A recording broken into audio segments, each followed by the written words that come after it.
Bienvenidos al podcast del día 9 de septiembre.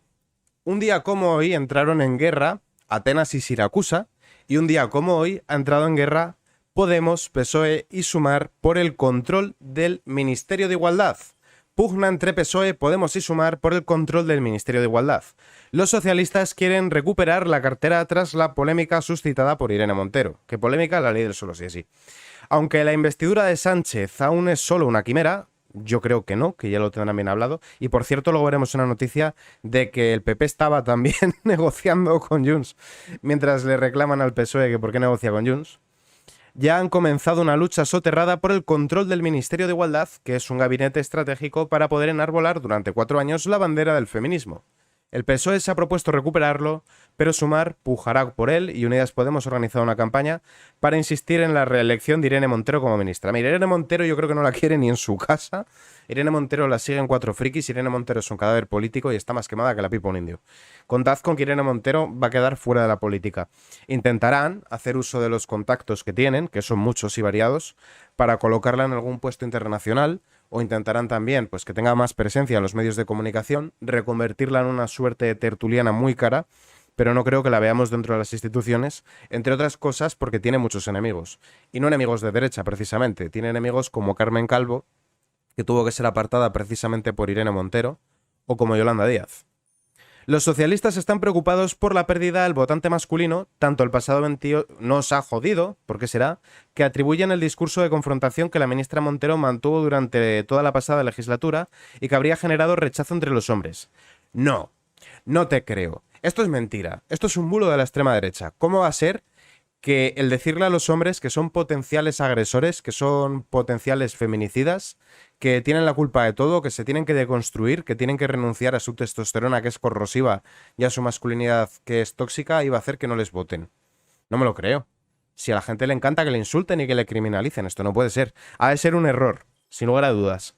Ferraz ha caído en la necesidad de articular un discurso feminista más integrador y menos basado en la confrontación. Bueno, entonces no sería feminismo.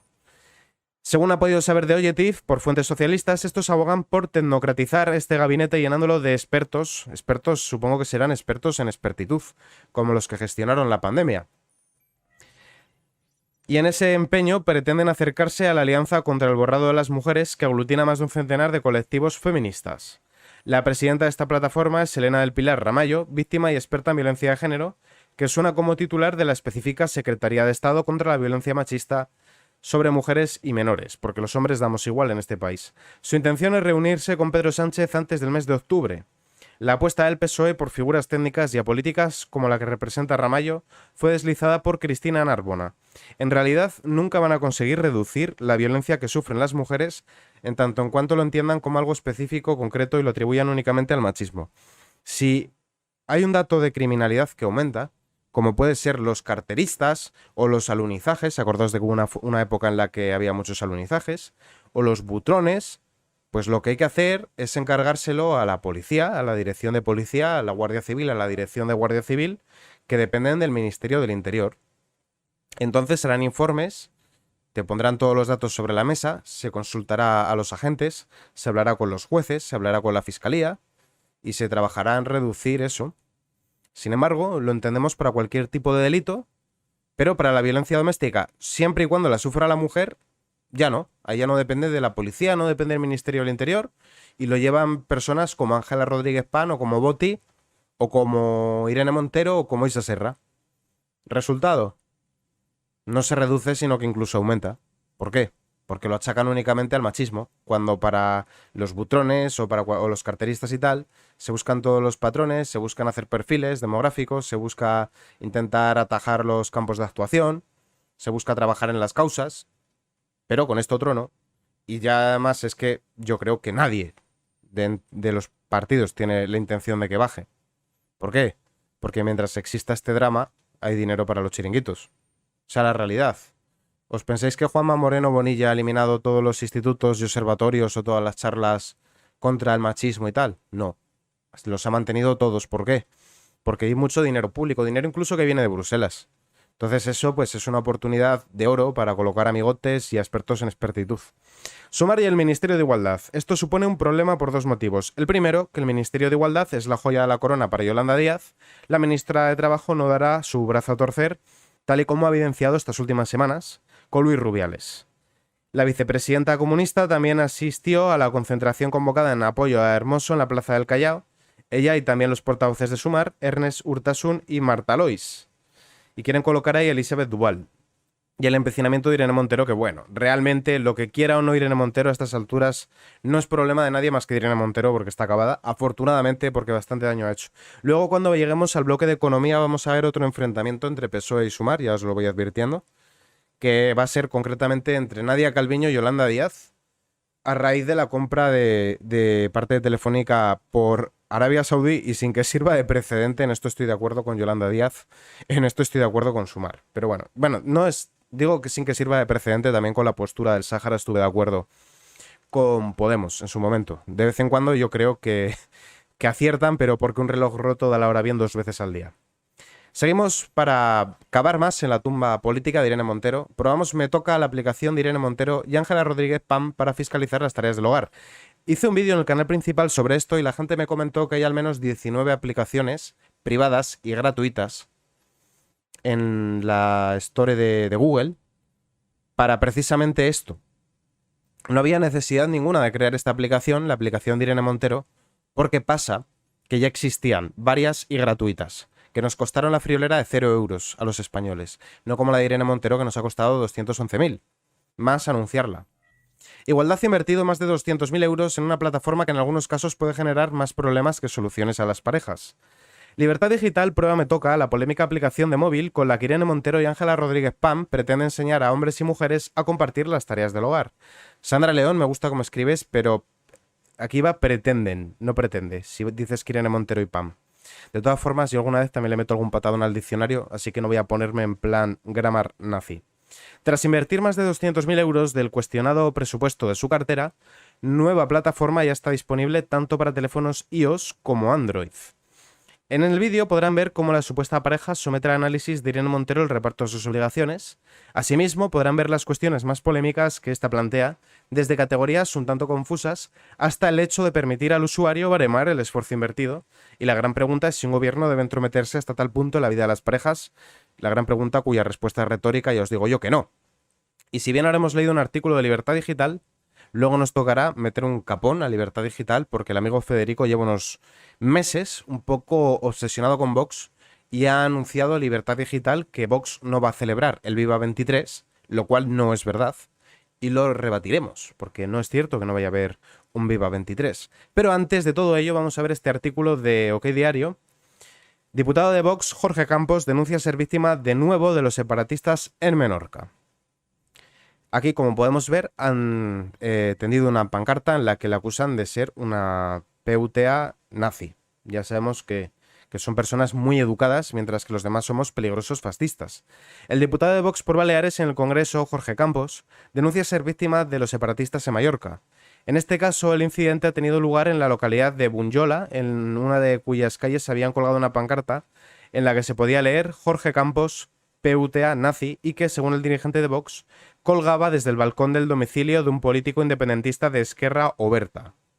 En redes sociales, Campos agradecía al alcalde de esta pequeña población, Antoni Riera, del Partido Popular, que ordenara la retirada de la insultante pancarta. Es curioso que ellos reivindican como libertad de expresión amenazar.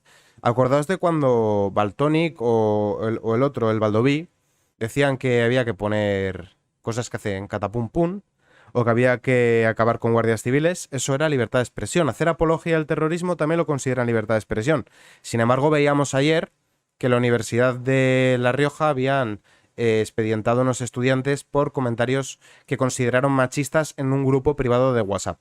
Que, por cierto, si ayer no había leído esas conversaciones, hoy sí las he leído, ¿vale? Y lo que ponía era que querían partir bragas, en el sentido de que querían salir a mantener relaciones. Entendiendo que tienen 20 años, no ya es que... No es que vaya a decir, lo considero inapropiado, no. Es que lo considero perfectamente apropiado en un grupo privado de chavales de esa edad.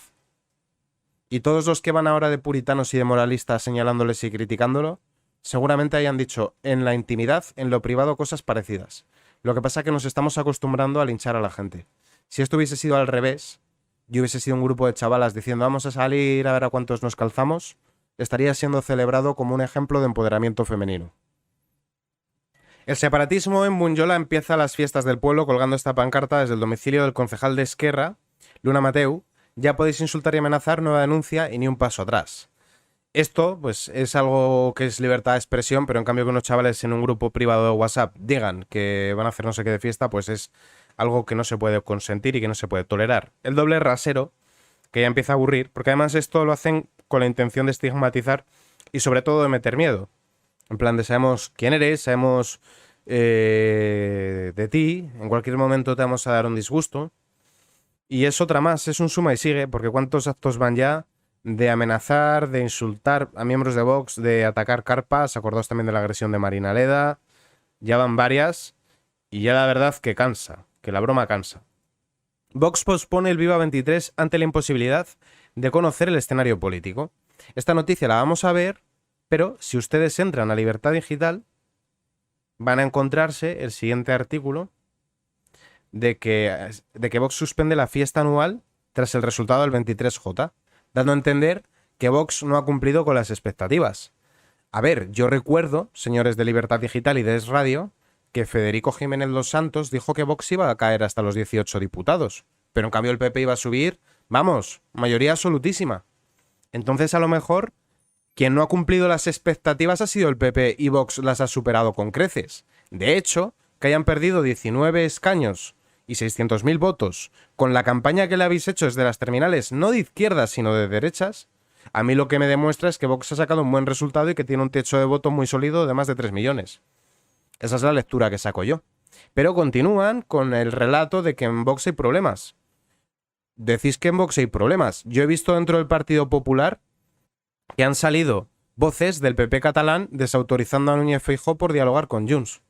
Eso sí que es una crisis. Yo he visto a micrófono abierto delante de toda la militancia y uso desautorizar a Sánchez, a Feijóo por tenderle la mano al PSOE. Eso sí que es una crisis. Yo he visto a Esperanza Aguirre. He dicho techo, quería decir suelo. Un suelo muy sólido de 3 millones, lo cual no está nada mal. Después de la campaña que le han hecho, yo sí que he visto crisis en el Partido Popular, donde ha salido la mismísima Esperanza Aguirre desautorizando a María Guardiola por negarse a meter a Vox en el gobierno, cuando acabó metiéndolo. Con lo cual, si hay una crisis en algún partido, sería en el Partido Popular. Pero bueno, vamos ahora con la noticia, pero primero, Libertad Digital se inventa que Vox pospone el Viva 23 después del resultado del 23J. Vox ha anunciado que la edición de este año, su festival Viva, no se celebrará en octubre, como estaba previsto, ante la imposibilidad de conocer el escenario político. ¿Por qué? Porque no se sabe si va a prosperar la sesión de investidura de Feijóo, no se sabe si va a prosperar la de Pedro Sánchez y no se sabe si va a haber una convocatoria de elecciones. No sabemos qué va a ocurrir. En un correo electrónico enviado a sus militantes, ha informado de que el próximo Viva no podrá ser en octubre, como en otros años, ante la imposibilidad de conocer el escenario político. Más adelante te confirmaremos fecha y lugar, esperemos encontrarte ahí. Este mensaje ha servido a Libertad Digital, sin embargo, para deducir y publicar que la postergación del evento se produce por causa del resultado del 23J, en el que perdieron 600.000 votos y 19 escaños. El pasado Viva 22 congregó a 40.000 personas en Madrid y contó con la participación de Donald Trump, Giorgia Meloni, Javier Milei y los primeros ministros de Polonia y Hungría. El tema aquí es que tú pones 13TV, o tú pones a Carlos Alsina, o tú pones a Federico Jiménez Los Santos, o tú pones la COPE y dedican la mitad de su programa a atacar a Vox, mientras que luego ya si eso hablamos de Bildu, o hablamos de Esquerra, o hablamos de las CUP, o hablamos de Junts. Por no mencionar el PSOE, el gran problema de este país, el Partido Socialista Español, Obrero Español. Pero, como tienen entre ceja y ceja, para ellos se les ha metido en las narices que el enemigo es Vox. No, señores peperos, el enemigo no es Vox. Necesitáis a Vox para entrar a las instituciones. Que el bipartidismo ya no se destila. Mentalizaos. Igual que, ojo, Vox necesita del PP también. No vamos a ser ingenuos. Pensar en un escenario en el que Vox gana las elecciones con una mayoría suficiente para gobernar en solitario sería construir castillos en el aire. Eso no va a pasar a corto plazo. Se necesitan mutuamente y han de entenderlo. Y mientras no entiendan eso y se dediquen a desgastar a Vox, el PP no gobernará porque hacer que Vox pierda votos no es sinónimo de que los gane el PP. Hacer que Vox pierda votos no es sinónimo de desalojar a Sánchez de la Moncloa. Y eso lo tienen que entender, y cuanto antes lo entiendan, mejor. González Pons es el elegido por Feijóo para hablar con Junts. Ya ha habido varias reuniones. Bueno, nos hemos hartado aquí a decir que Sánchez es malo por negociar con Junts, pero nosotros hemos mantenido varias reuniones con ellos. Bueno, yo creo que el chiste se cuenta solo. El Partido Popular echa al resto. Las cuentas no salen para la investidura de Núñez Feijóo, el tiempo se agota y los populares ya no esconden su intención de buscar votos en Junts.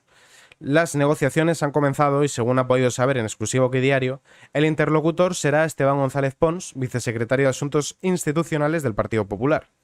Pons está manteniendo contactos con Carles Puigdemont desde hace días y al menos un encuentro secreto con los independentistas en un domicilio privado de Barcelona. Muy transparente todo. Fuentes cercanas a los equipos negociadores no solo confirman estos contactos, sino que destacan que si fuera por Junts pactarían con el PP, ya que tiene mucha más sintonía que con el PSOE. Bueno, eso no sé yo si es un piropo, pero bueno. Génova ha dejado en manos del que ha sido hasta hace poco su hombre fuerte en Bruselas la negociación con Puigdemont.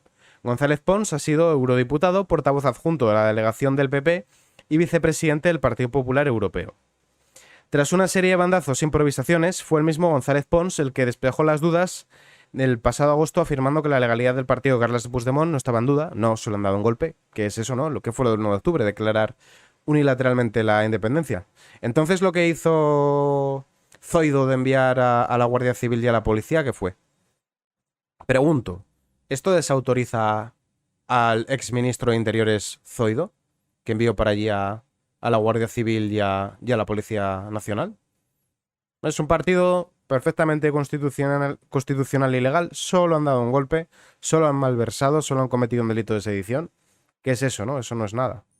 Giro de guión. Tras la reunión entre presidentes, Feijóo aseguró que no se sentará con la formación independentista si no retiran la exigencia de amnistía para negociar. No tiene sentido tener una reunión para trasladar que si quiero ser presidente, tengo que aceptar una amnistía previa a la investidura. Creo que nos podemos ahorrar la reunión con ellos y nosotros, perdón. El dirigente de los populares tachaba de inasumibles e inaceptables las condiciones. En ese tono tajante calificó de inaudito y de anomalía democrática la reunión celebrada el lunes entre Yolanda Díaz y Puigdemont. Pero es que, vuelvo a repetir, no tiene sentido que tú critiques que el PSOE mande a Sumar a Yolanda Díaz a reunirse con Puigdemont si tú lo estás haciendo. No, la verdad es que no tiene ningún tipo de sentido, honestamente. Pero esto es como cuando hablabas de que no puede gobernar Sánchez porque Sánchez es un mentiroso, pero el Partido Popular ha vinculado siempre las pensiones al IPC. Eso no es verdad. No, el sanchismo es malo, pero como no me dan los números, quiero gobernar con el sanchismo y le propongo a Sánchez un pacto de 2 años con 6 puntos en común. No, pero a ver, los españoles no somos niños pequeños. A nosotros, como votantes y como ciudadanos, tenéis que tratarnos con seriedad y con un mínimo de respeto. No puede ser que a los pocos días de que ha habido elecciones, tú te retractes de todo lo que has dicho en campaña. Pero vamos a ver, si precisamente lo que escandalizó al país fue que Sánchez dijo en campaña, con Podemos no, y al día siguiente de que votásemos en 2019 fue con Podemos sí, y estaba ahí abrazándose con Pablo Iglesias. De lo que se deduce que lo tenían acordado previamente, antes de conocer el resultado electoral. Entonces, si eso está mal, tú no puedes hacer lo propio. Tú no puedes decir, no, es que en campaña dicen, pero luego hacen. No. Todos en campaña dicen y luego hacen lo contrario. Y eso es una falta de respeto para los ciudadanos. Continuamos. Cataluña.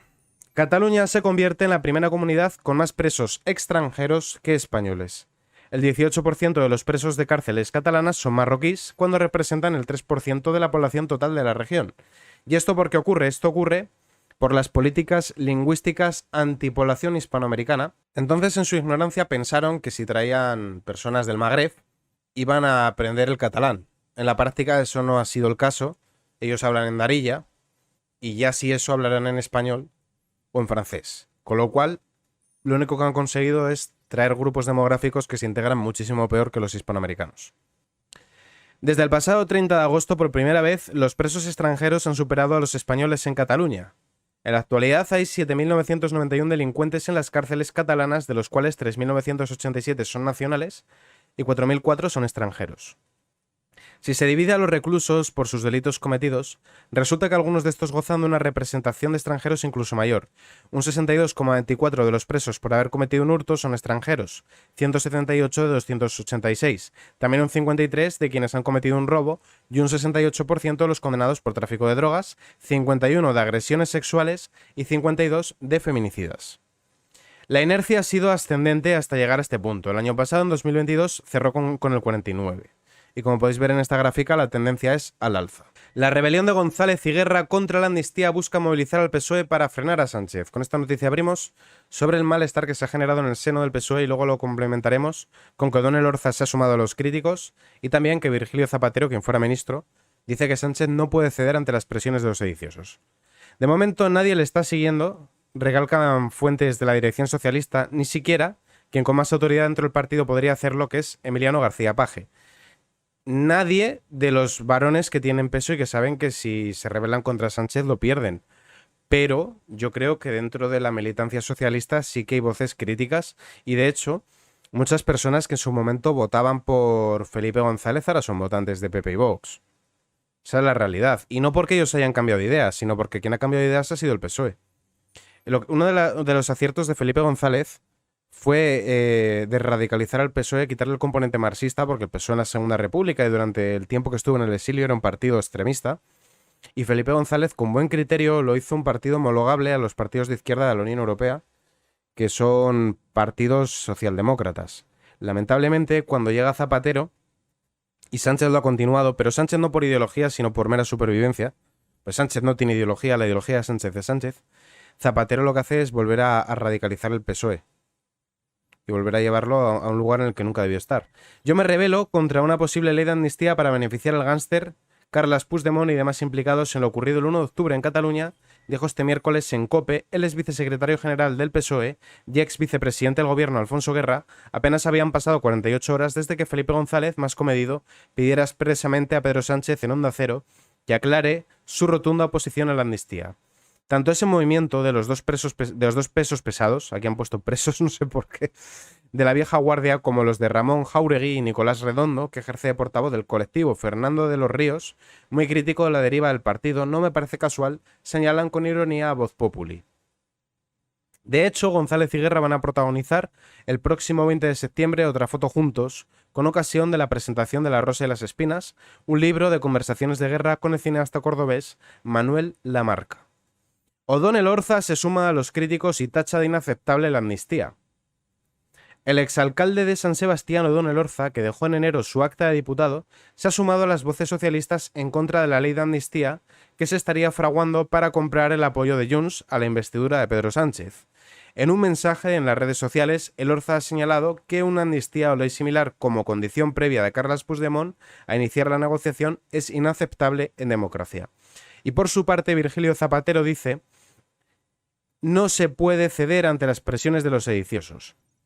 El exministro de Relaciones con las Cortes y Secretaría del Gobierno, Virgilio Zapatero, debate esta semana en Cara a Cara con Gaby Sanz sobre las exigencias de Puigdemont para facilitar la investidura de Sánchez. Formó parte del segundo y tercer gabinete de Felipe González y afirma que el presidente en funciones no puede ceder ante las presiones de quienes estuvieron involucrados en un delito de sedición en Cataluña en el año 2017. Zapatero asegura que los independentistas se han acostumbrado a que no se les diga nunca que no.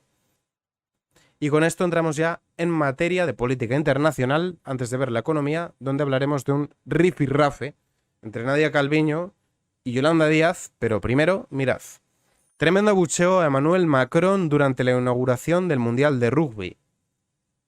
El Mundial de Rugby 2023 quedó inaugurado este viernes con el partido entre la anfitriona Francia y Nueva Zelanda, disputado en el en el Stade de France de París y saldado con la victoria de Francia por 27-13. Pero antes de que los equipos saltaran, el presidente de la República de Francia, Emmanuel Macron, vivió un momento incómodo con abucheos. Y aquí estarían los dos vídeos de los abucheos. El presidente francés se encuentra en un momento de muy baja popularidad después de un año marcado por crisis migratorias, violentas protestas de minorías en los suburbios, la fuerte islamización del país y un gran rechazo a las reformas sociales impulsadas por el propio Macron.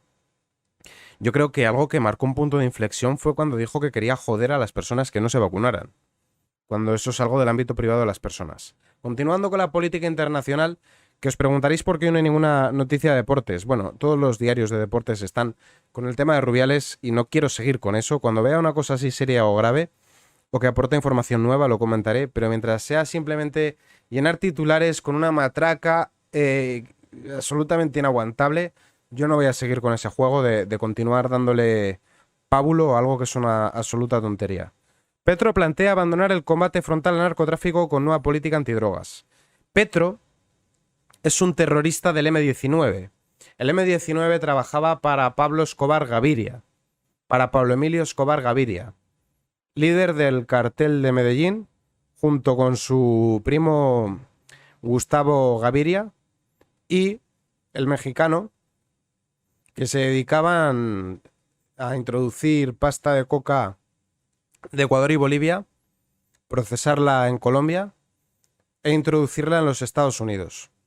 Y en nómina del cartel de Medellín estaba ETA, que son los que les enseñaron a poner coches bomba. También los contrataron para atentar contra el embajador de Colombia en Hungría, a los etarras. Y también estaban los terroristas del M-19, porque Pablo Emilio Escobar Gaviria era marxista-leninista, y simpatizaba con estas causas. Y para el cartel de Medellín, justamente, el M-19, en el que estaba Gustavo Petro, atacó el Palacio de Justicia quemando varios archivos que involucraban información que involucraba y condenaba a narcotraficantes. Los vínculos entre los grupos terroristas marxistas y el narcotráfico son evidentes. Prueba de ello que Venezuela es un narcoestado. Y la razón por la cual Petro abandona el combate frontal contra el narcotráfico, yo creo que es blanco y en botella. O blanco y en polvo, mejor dicho, ¿no? Blanco y en polvo. El presidente izquierdista colombiano Gustavo Petro presenta su nueva política nacional de drogas, con la que espera dejar atrás el enfoque tradicional de persecución al cultivo de la hoja de coca. En pocas palabras, se trata de una política con la que ya no le hará la guerra al narcotráfico. Colombia es un gran exportador de carbón y petróleo, pero también de drogas. El país sudamericano hoy en día es el mayor productor de coca y cocaína en el mundo, por lo que cualquier decisión desde el Ejecutivo relacionada con el tema podría tener un impacto global.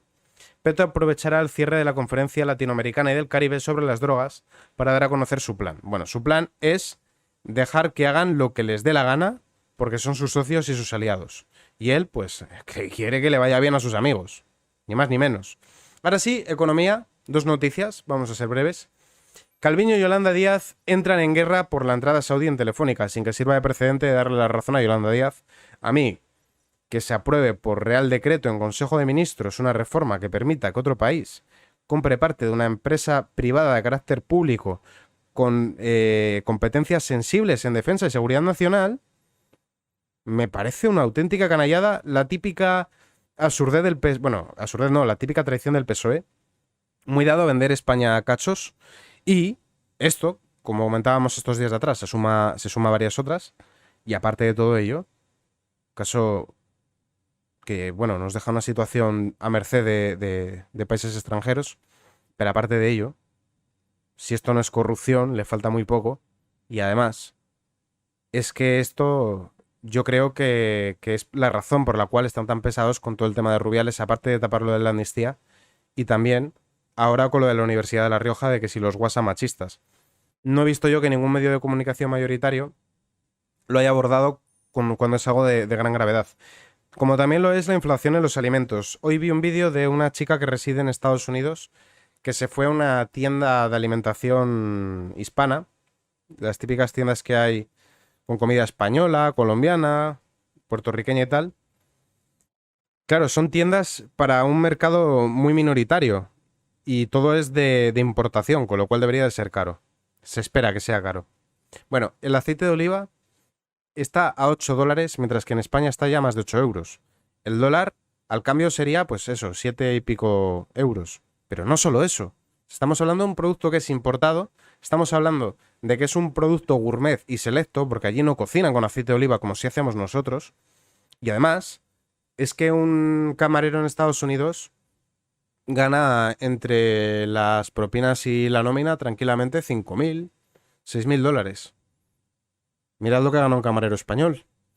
Un albañil en Estados Unidos tranquilamente puede ganar sus 7.000, 8.000, 10.000 dólares.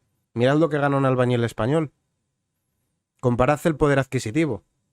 Porque si el poder adquisitivo fuese el mismo, igual les costaba el aceite de oliva español, que la chica enseñaba muy bien el país de origen, igual les costaba 3 dólares. Esto es una auténtica vergüenza. Así se ha pronunciado Calviño en Nueva Delhi. Todos los mecanismos necesarios para garantizar la protección de los intereses estratégicos de España. Análisis con el máximo rigor. Esto es lo que vamos a hacer. Analizar la operación con el máximo rigor. Tomaremos las decisiones oportunas y activaremos los mecanismos adecuados para proteger el interés general del país y de esta compañía estratégica. Calviño ha remarcado que se tendrá en cuenta el papel estratégico que tiene Telefónica en la defensa y la seguridad de España. La titular de Economía ha explicado que no ha tenido ocasión de hablar de la operación de STC con el príncipe heredero saudí. Crisis en el gobierno, por su parte Yolanda Díaz, dice que no se puede consentir que la adquisición por parte de la Saudi STC de una participación del 9,9 en la compañía telefónica continúe. Mi opinión es que no podemos consentir que esta operación continúe, así que se lo he hecho llegar a la vicepresidenta económica del gobierno en funciones. Pero aquí yo voy a hacer un inciso, porque si nos vamos a la noticia que comentamos en el podcast de ayer, vamos a ver un detalle que es bastante llamativo con el tema del decreto del Consejo de Ministros. Mirad. El gobierno aprobó un decreto en julio, cuando estamos en campaña y distraídos, con la prensa mirando para otro lado, que da vía libre y sin vetos a la entrada saudí en Telefónica. Un real decreto prácticamente ad hoc para que Arabia compre el 10% de Telefónica y se convierta en el mayor accionista. Los reales decretos son un mecanismo de urgencia. Esto debería de haber pasado por el Congreso de los Diputados. Debería de haber sido con una ley orgánica, con todos los partidos pudiendo fiscalizar quién propone eso, con qué objetivos se propone y todo eso.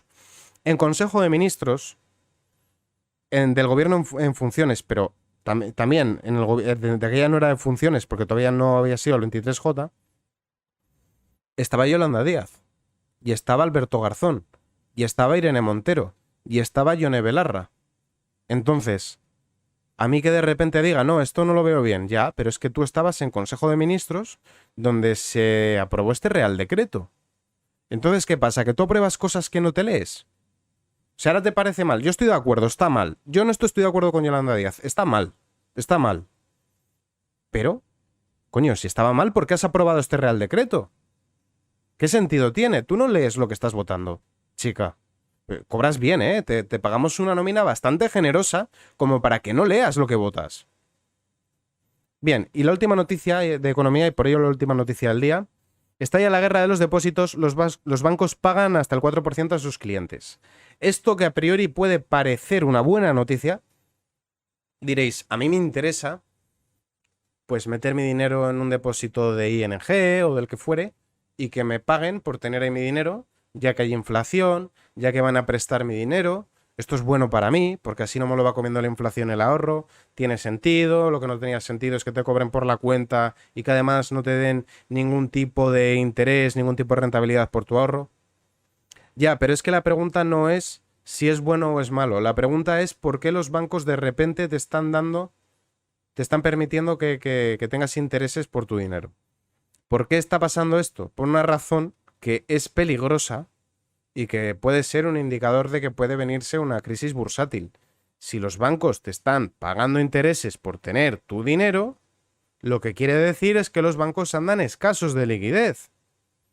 Porque si no, ¿de qué? Si antaño lo que te estaban diciendo los bancos es, haz lo que quieras con tu dinero, gástalo, yo no te voy a dar nada. Te voy a dar cero. Es más, te voy a cobrar por tener tu dinero aquí. Eso es lo que te decían los bancos. Claro, estaban inundados de liquidez porque el Banco Central Europeo estaba llevando a cabo políticas monetarias expansivas. Estaba regando los bancos de dinero para que den préstamos e incentivar la economía. Algo absolutamente artificial que provocó inflación.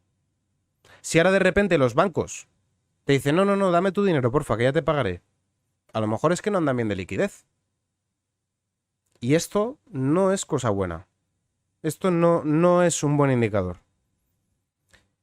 Ahorrar y dejar el dinero en el banco empieza a ser rentable en España. Tras años de tipos de interés cero e incluso negativos, donde los ahorradores no recibían nada por sus depósitos y cuentas corrientes, llegando incluso a tener que pagar por mantener su dinero, muchos clientes ven con satisfacción que sus entidades empiecen a retribuirles.